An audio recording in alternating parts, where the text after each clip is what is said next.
Right in the middle of Thanksgiving dinner, I saw my mother-in-law drop something into my wine glass. I didn't say a word. I just quietly swapped glasses. The one who collapsed, shaking violently, was my father-in-law. But that was only the beginning, because what I uncovered after that. You won't believe this actually happened. My name is Olivia West. I'm 29, a communication lecturer at a private university in New Haven, Connecticut. I met Matthew while I was in grad school. He was a tech engineer, tall, calm, with the kind of eyes that made you feel heard. We fell in love, got married, and that's how I ended up in the West family, a picture-perfect colonial house, hiding secrets nobody dared to name. Thanksgiving dinner was held at their home that year. The table was draped in deep red velvet. A golden roast turkey took center stage, surrounded by mashed sweet potatoes, green beans sautéed in butter, and a pumpkin pie. I helped my sister-in-law Veronica bake. The TV in the living room played football, the kids were running wild in the backyard, and the adults toasted glasses of Riesling Light Sweet Golden. We had just sat down after a traditional grace when I saw it, just a flicker in the corner of my eye. Eleanor, my mother-in-law, the ever-smiling Southern Belle type, with the kind of charm that hides poison, leaned slightly over toward my seat. In one seamless movement, she picked up my glass of wine and with a swift flick of her other hand dropped something into it, a tiny white tablet. Her hand moved with the grace of muscle memory. One hand held the glass. The other dabbed at a spot on the tablecloth as if she was cleaning up a spill. But I saw it. My heart pounded in my chest. For a split second, I froze. Then I casually turned away, pretending to help my niece with her green beans, acting like nothing happened. When Eleanor left the table to grab more bread, I made my move, cool, practiced, surgical. I swapped my glass with the one closest to me, my father-in-law's. Matthew's glass was too far. Veronica was holding hers. Henry's was right there. I didn't think I reacted. There was no way I was going to drink whatever she just slipped in. The evening rolled on. The family chatted about work kids' football. I kept to my water, smiling when necessary. Eleanor looked at me once or twice, almost waiting. But I stayed still, unreadable. Then it happened. Roughly 40 minutes later, just as dessert was being served, Henry froze mid-slice of apple pie. His hands trembled. Then his entire body folded over. His eyes widened, then rolled back. A glass shattered on the hardwood floor. Henry! Everyone jumped up. Veronica screamed, "Call 911! Call 911!" Matthew rushed to his father. I stayed seated. My ears rang. My body refused to move. Eleanor gasped. Her performance was flawless. He must have taken something I told him not to mix meds with wine, but her eyes, God, her eyes. In that one unguarded moment, I didn't see panic. I saw disappointment, like things hadn't gone according to plan. 12 minutes later, EMTs wheeled Henry out. One of them asked about pre-existing conditions or recent medications. Eleanor jumped in. Fast. He's on some old sleep meds. He probably took the wrong dose tonight. No one asked about the wine. No one looked at me. Except me. When the chaos died down, kids were sent to bed and the house grew quiet again. I helped Matthew with the dishes in silence. He looked distracted, distant. "Do you think what happened to your dad was random?" I asked softly. He shrugged.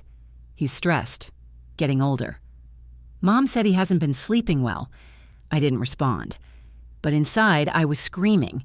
If I hadn't switched glasses, if I hadn't seen her, would I be the one seizing on the floor right now? I stood by the frosted glass windows watching snow collect on the porch railing.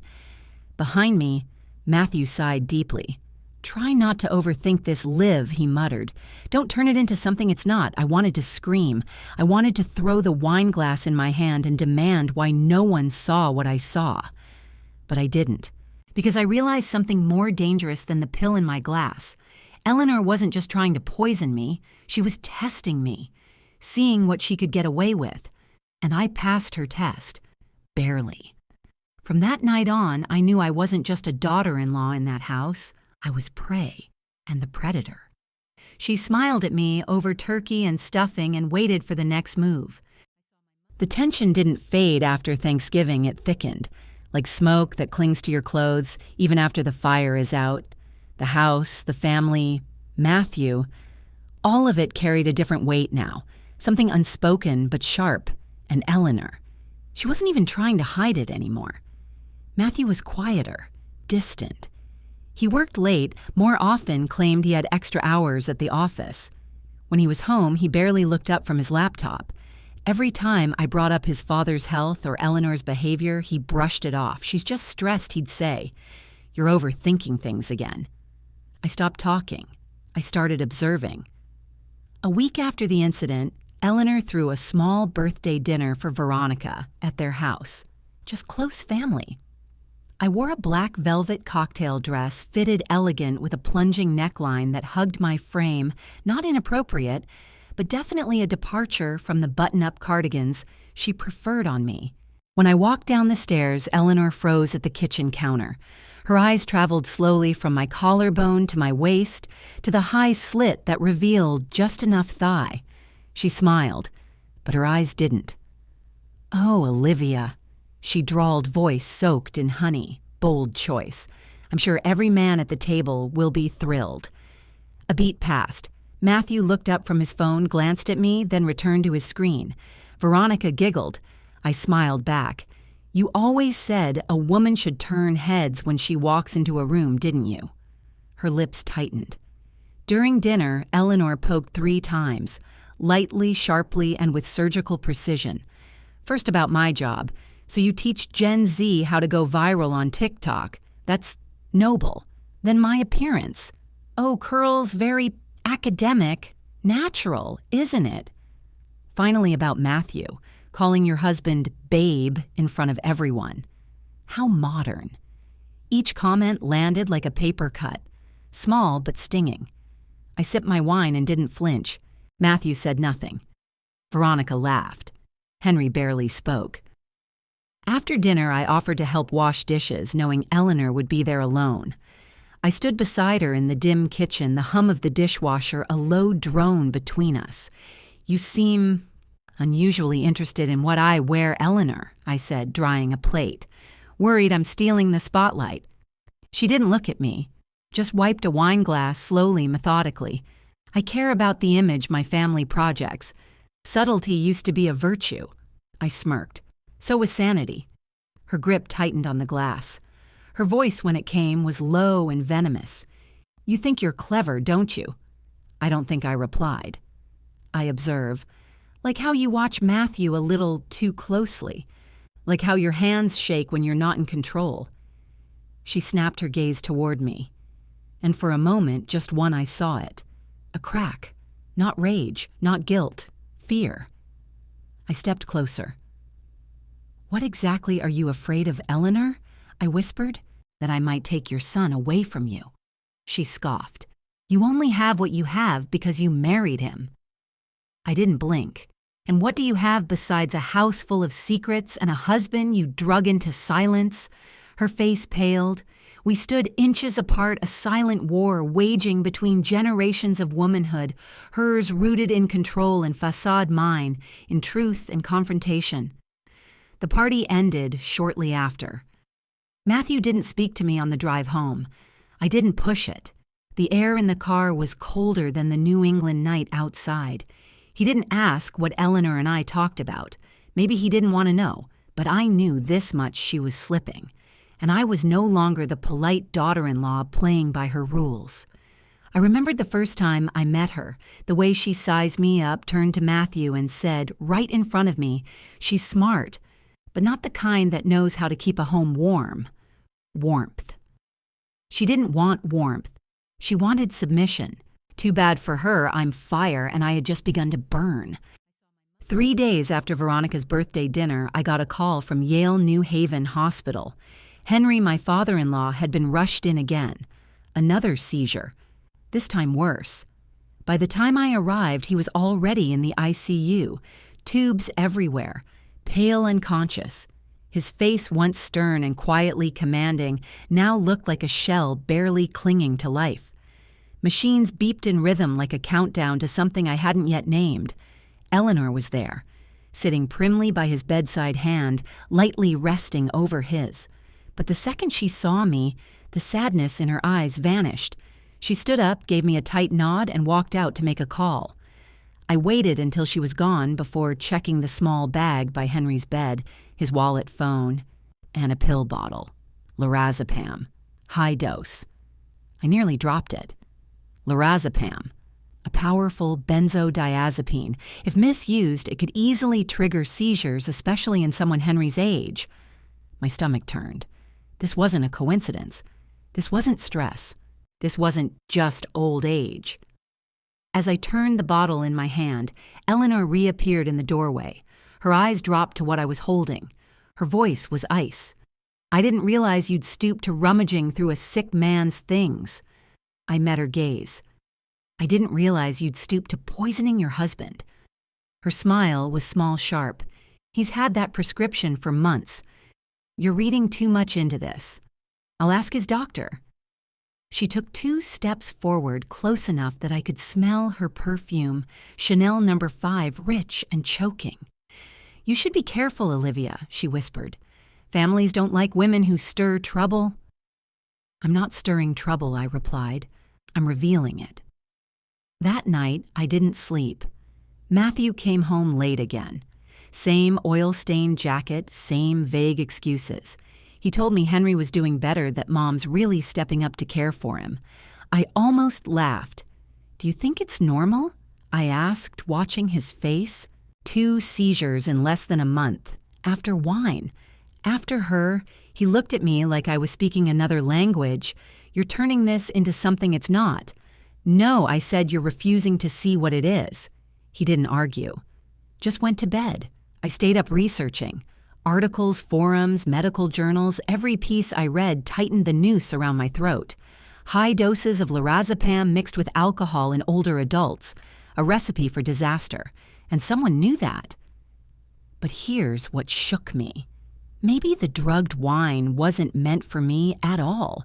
Maybe, just maybe, I had swapped the wrong glass. Was Henry the target all along? I couldn't let it go. I went to their house the next day, told Matthew I left a jacket behind. He believed me, still too trusting, still too blind. While Eleanor was out shopping, I snuck into the kitchen. There behind the vitamins and cold meds were 3 amber bottles with no labels.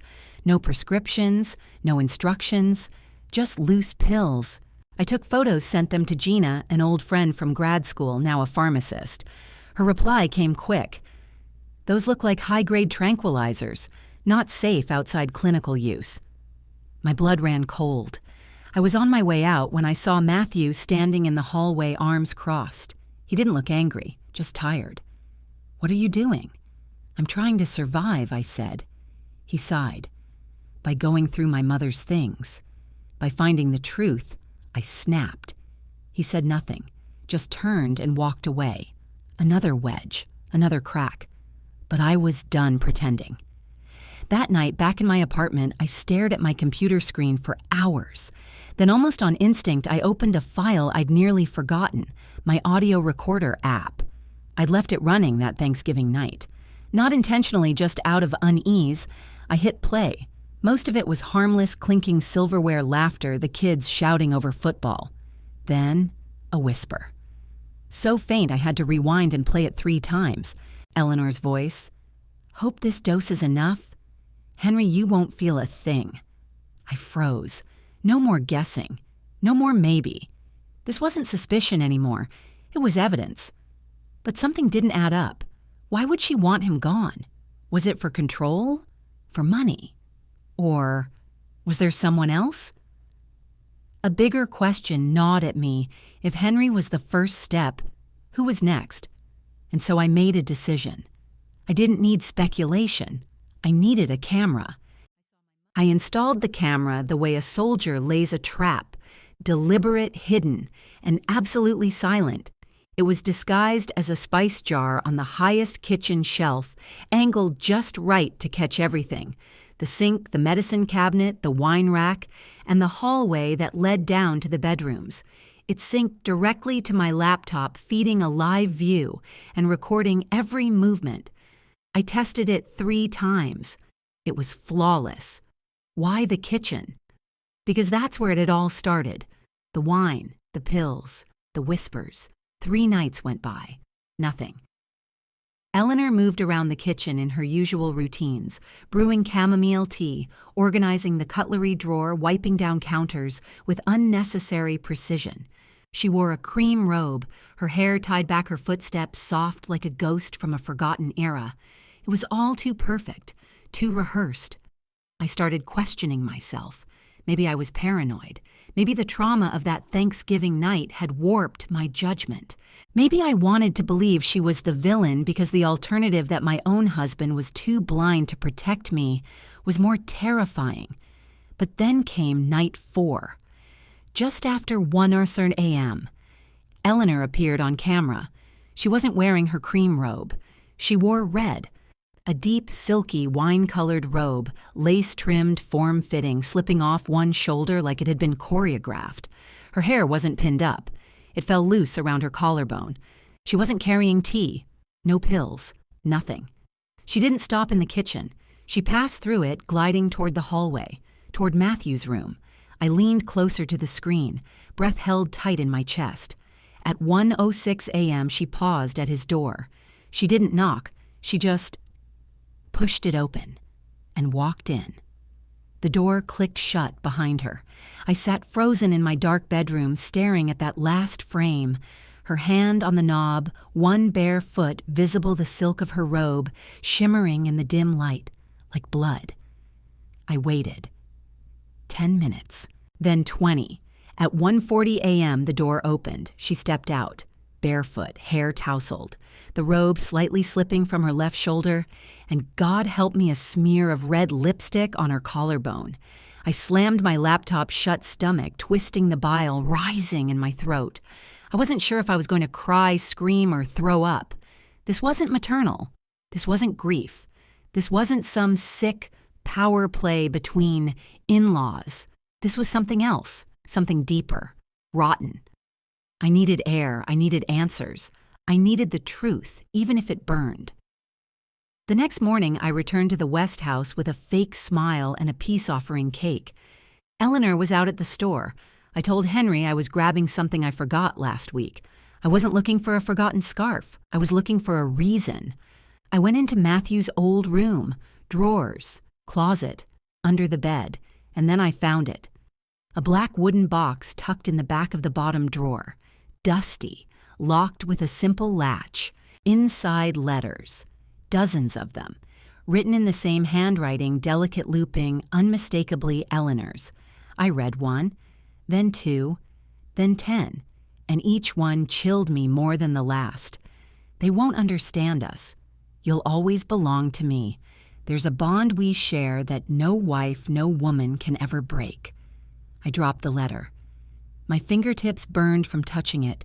She hadn't just tried to poison me. She hadn't just tried to eliminate Henry. She was in love with her son, or at least in love with the controls she had over him. And if I didn't end this, she'd find a way to make me disappear emotionally, mentally, maybe even physically. That night, I sat in bed watching the footage again, every frame a dagger, every moment another nail in the coffin of whatever illusion of family I had left. But I wasn't broken. No, I was ready. If she wanted a game, I would give her one. If she wanted power, I would strip her of every ounce of it. And I knew exactly where it would happen. A dinner. One final perfect dinner. With everyone in the room. And no one ready for what I was about to show them. Planning the dinner felt like preparing for a public execution, but my weapon wasn't a noose or a gun. It was truth, and I was going to make her choke on it. I sent out an email to the West family titled, "A Night to Celebrate Henry's Recovery." I booked a private dining room at one of New Haven's most exclusive Italian restaurants. Elegant, intimate, discreet, with a full AV system already installed. I didn't want questions. I wanted silence. Matthew looked up from his laptop when I told him, "You planned all this?" I smiled. I figured we could all use a reason to come together, something wholesome, healing. He looked at me like he wasn't sure if I was sincere or about to snap. I spent the rest of the week preparing. The camera footage backed up 3 ways, the letters printed sealed, the audio clip of Eleanor's whisper from Thanksgiving, edited clean and boosted. My dress for the evening was deep emerald green cut perfectly to my shape.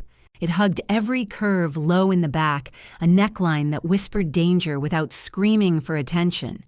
My lipstick was wine dark. My heels were tall. I didn't want to look pretty. I wanted to look unforgettable. Matthew stood speechless when I walked out of our bedroom. "You look exactly how I need to," I said, adjusting his tie. "Just listen tonight, okay? That's all I'm asking." We arrived. Everyone was there already. Eleanor, Henry, thin but more alert, Veronica and her husband. The kids had been left at home with a sitter. Wine was poured. Small talk bubbled. Eleanor looked immaculate, of course, in lavender chiffon and pearls. But she was watching me. I felt it. She knew something was off, and I wanted her to know. I stood up, glass in hand. I know this hasn't been an easy season for the West family I began.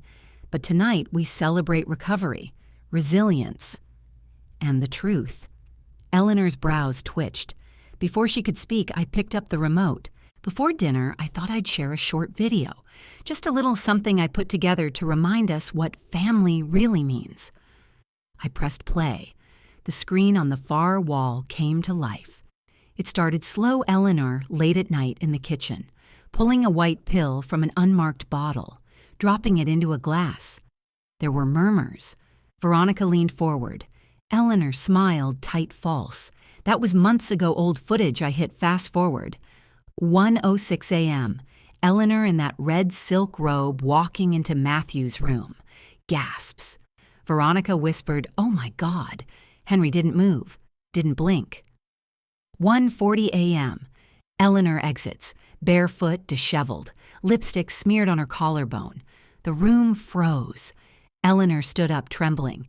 "This is an invasion. This is illegal." I stepped closer, slid a black envelope onto the table.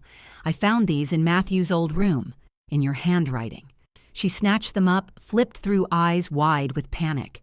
"You planted these." I ignored her and turned to Matthew. His face had gone pale. I read aloud, "No woman can love you the way I do. We belong to each other, no matter what they say." Veronica stood up, hands over her mouth. "Jesus, Mom." Eleanor's mask cracked. "He's my son. I raised him. He's mine, Henry."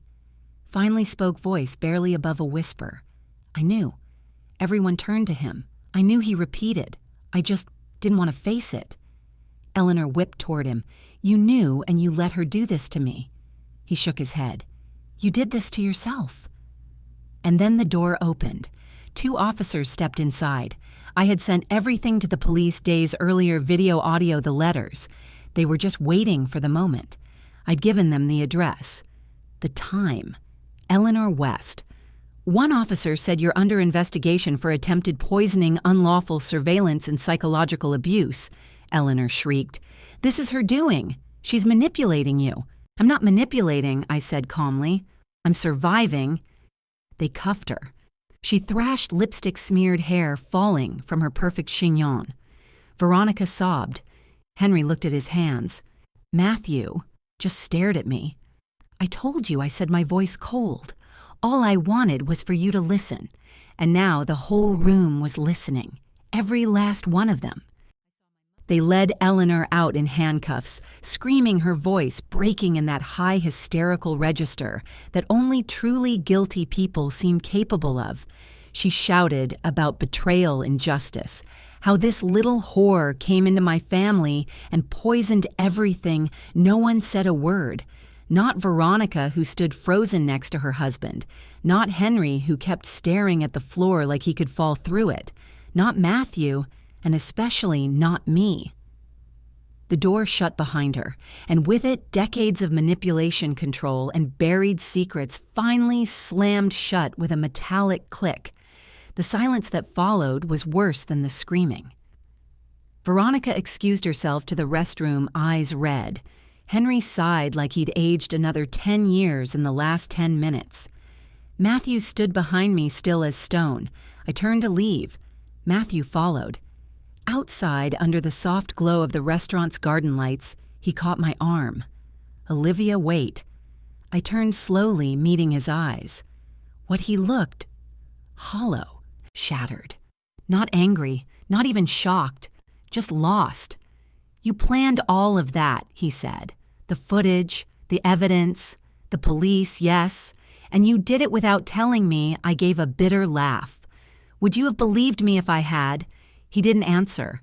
"I tried," I said. "I told you something was wrong. I begged you to see it. You gaslit me. You called me paranoid. You told me to stop stirring drama." He swallowed hard. "I didn't know, no. You didn't want to know I cut in. There's a difference." The wind shifted slightly, rustling through the trees behind us. I looked up at the sky, then back at him. "I'm not angry, Matthew," I said quietly. "I just can't be part of a family where the truth has to be dragged into the light like a corpse." He stepped closer. "But what now? Where does this leave us?" I met his gaze one last time. Not us. I walked away.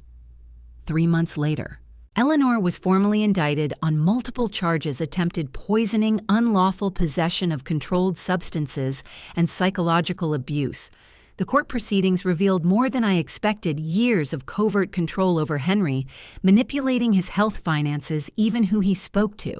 She had isolated him so subtly, so effectively, that no one ever noticed he was a prisoner. Veronica moved to Vermont with her family. She sent me a message once: "I'm sorry for not seeing it sooner. Thank you for protecting us in a way I couldn't." Henry filed for divorce through a lawyer and entered an assisted living facility not far from campus. I visited once.